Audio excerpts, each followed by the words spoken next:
So in the wake of the attacks in France in mid-November 2015, it gives us an opportunity to really reflect on immigration integration in the European context.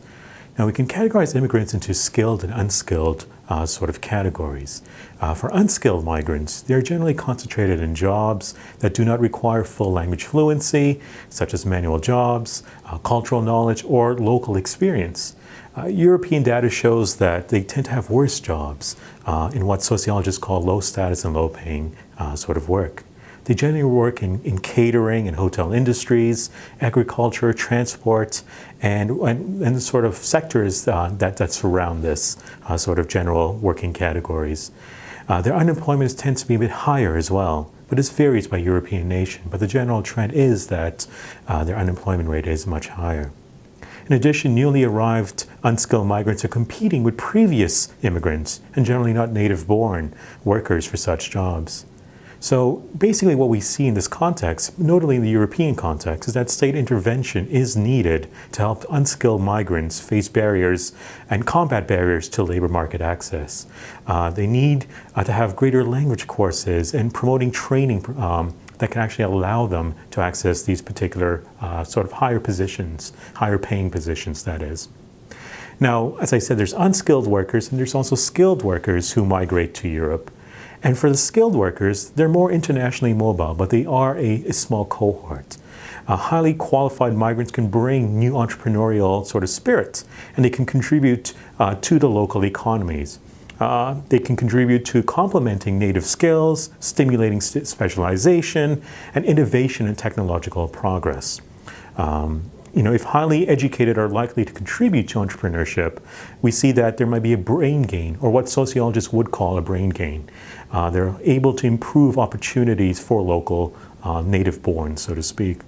So we have unskilled migrants, skilled migrants. What's really fascinating, however, is looking at their offspring, their children. And so what we're basically have been looking at is the first generation migrants coming to Europe. The second generation of migrants coming to Europe, however, face what I call ethnic penalties. And this is something that we see in the UK context, the French context, and the German context. Notably for visible ethnic minorities, if you look at their comparable educational levels to native-born, they are actually not getting the same returns to education. What that means is, if they have the same education as a native-born, you find that they're not getting the same incomes when they get a job as native-borns are. And so this is what I call this ethnic penalty, and it's something that's afflicting the second-generation immigrant population. So why does this occur? And I think that's a key question to understand policy prescriptions. Well, let's be blunt about this. Basically, we can say it's potentially discrimination. This is generally the first thing that comes to mind. And when it comes to employment, it often requires the employer and the employee to have a mutual trust in each other. So there might be a role of discrimination here when there isn't that mutual trust. I'll talk more about trust in a moment.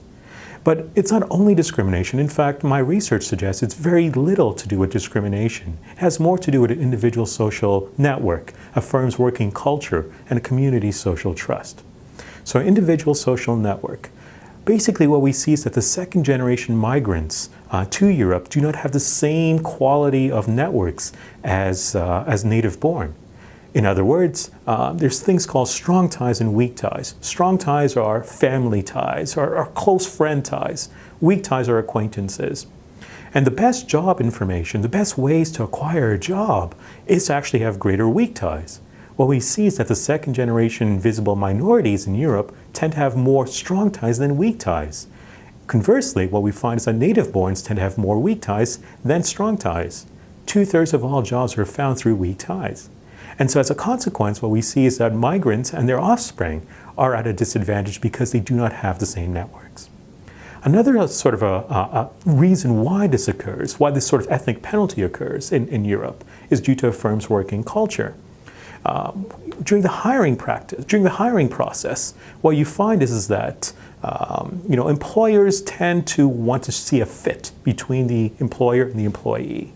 And so if they can fit within the working culture, if they can fit within the way the firm operates, And often an employer perceives, because they have very little interaction with a lot of the visible ethnic minority groups, they don't trust them as much. And so they perceive that there isn't a fit. So a lot of it has to do with trust. As a corollary of this, we can say a community social trust plays a role. What we see is that Native populations and the immigrant populations do not meaningfully interact with each other in the European context as much. And as such, if they don't meaningfully interact, they don't trust each other as much. And as I've been suggesting to you, trust plays such a strong role in employment. In spite of your education, in spite of your human capital, it plays such a strong role that if there isn't that minimal level of trust at the individual or community level, you're not going to see returns to your education. So these are the reasons why I suggest to you that it has something to do with discrimination, but it only plays a small role. It has a lot to do, again, with networks. It has a lot to do with a firm's working culture and a community's trust. Now, this situation becomes cyclical. So you have a high education, or you have comparable education to the native born, and you find that you're not getting that same job as a native born. You're not getting the same wages. Well, wages become a proxy for where you live. So for instance, if I earn $100, I'm going to live in a community where other people earn $100. Conversely, if I earn $1,000, I'm going to live in a community where people earn $1,000. And so as we see, if a migrant or second generation migrant earns $100, you're more likely to interact with that community. And so we've been talking about trust. If you live in a similar community as another individual, you're more likely to trust them. And so it becomes a cyclical process. When you have ethnic penalties, it reduces community interactions because of the geography. Another sort of thing to suggest here is, what should we do about this? So we've suggested there's unskilled, skilled migrants. We said their second generation are suffering penalties in the labor market, particularly in Germany, France, and the UK. Well, this is important for integration. Ultimately, it's in the interests of the state to ensure that penalties are reduced because they're investing so much in education. So from an investment standpoint, if you're investing the same number of education dollars into a student, you're not getting the same returns when they get to the labor market because some are earning more than others. So that should be an affront to the state. And so it's a motivating factor for the state to actually attempt to curb this sort of reality. But getting back to the sort of context we saw in France and the sort of attacks that occurred, what this might suggest is if we have this continuing sort of ethnic penalties, it can lead potentially to a rise of ethno-religious consciousness and potentially to flash ethnic violence. We've seen this reality in other jurisdictions. Flash ethnic violence usually occurs when there's a low socioeconomic scores or low SES scores and a lack of institutional access. Now, we've touched on the low SES scores because we've seen that the second generation are not doing as well as native born are. Their expectations are not being met. And so what happens as a reality is that they turn more into their ethnicity. They become more acutely aware of their ethnicity. And if their ethnicity has a religious component,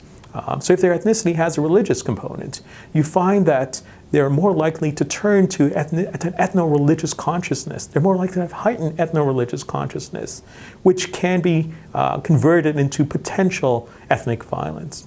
So in the short, what we're seeing here is that it's a very long process of why these acts occur. It's not simply an act occurring out of randomness. There's a strong economic dimension to this, and what I suggested in this particular sort of conversation we're having has a lot to do with ethnic penalties for the second generation.